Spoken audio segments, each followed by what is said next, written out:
Chandamamakathalu.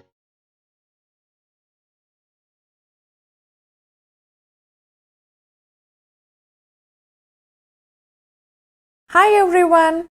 Today we are going to listen to a story called Life Eternal.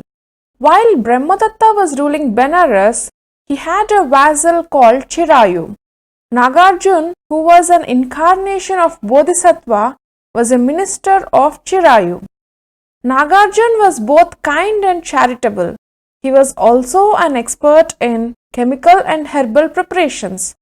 He discovered a chemical formula by which he made himself as well as the king free from old age and death. But as it was a formula of very rare chemicals and the process was very costly, he could not extend this immunity to anyone else. Now the favorite son of Nagarjun, a brilliant boy named Somadev, suddenly died, plunging his father in deep sorrow.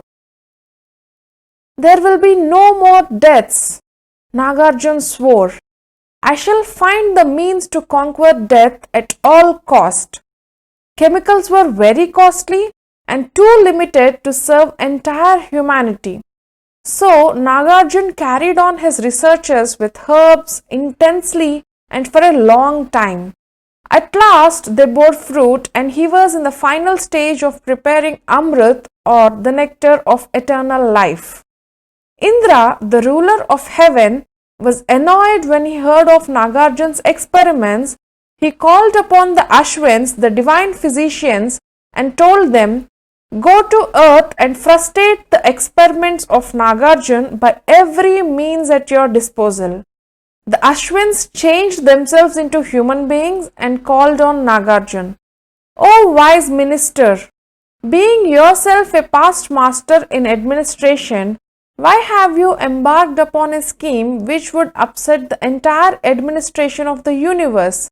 they asked, adding, "You are violating the divine law which makes man mortal. You are also encroaching upon the rights of the gods who alone have the privilege of conferring immortality upon souls.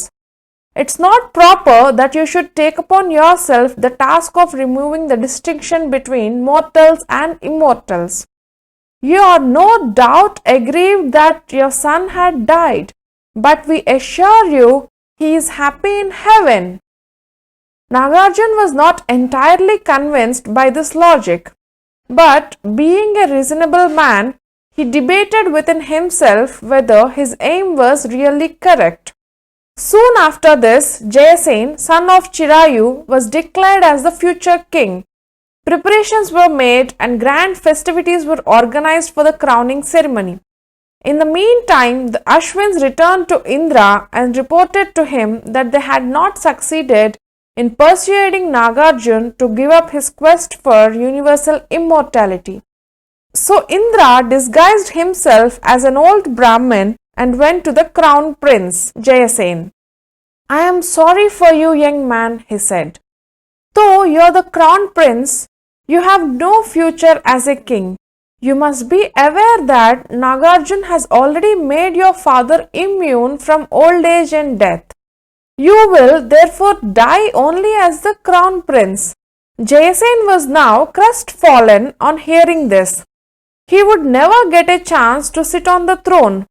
What the Brahmin said was true. The old king would still be on the throne after his great grandchildren too had been dead. Thus the crowning ceremony was a cruel farce. "However," said Indra, "there is a way for getting over this difficulty if you follow my advice. Nagarjun never denies anything to anyone before he sits for his meal. Go to him and ask him boldly for his head. You will then see that your way to the throne will be clear." Crown Prince Jayasen followed the old man's advice and went and asked Nagarjun for his head. Nagarjun did not hesitate even for a moment. He gave the young prince a sword and said, "Take my head." But Nagarjun was already immune from old age and death. The sword just bounced away from his neck without even giving a scratch. Meanwhile, the king heard of the whole affair and came running anxiously. He tried to dissuade his son from his foolish attempt. "Do not find fault with your son, O king," Nagarjuna said. "He is only an instrument in bigger hands. I am aware of the entire scheme behind his request. I have given up my head 99 times in my past births. Let this be the 100th time." Nagarjuna then applied the juice of a herb along the edge of the sword and asked the prince to sever his head. This time, with a single stroke of the sword, the prince separated Nagarjuna's head from his body. Seeing this atrocious act, King Chirayu too tried to kill himself, but Nagarjuna's head said, "Grieve not, my king, I am always with you." In utter disgust, the king renounced everything, sat his son on the throne, and went into the forest to spend his time in penance and meditation. Thus, Jaisen got his throne, and Indra had the satisfaction of frustrating Nagarjuna's attempts to impart eternal life to all human beings of all ages. What Nagarjuna had almost succeeded in achieving, no one has attempted again. That is why we are all still mortal. Hope you enjoyed the story. If so, please like, share and subscribe to our channel for more such interesting stories. Thank you for listening. Sarve Jana Sukhino Bhavantu.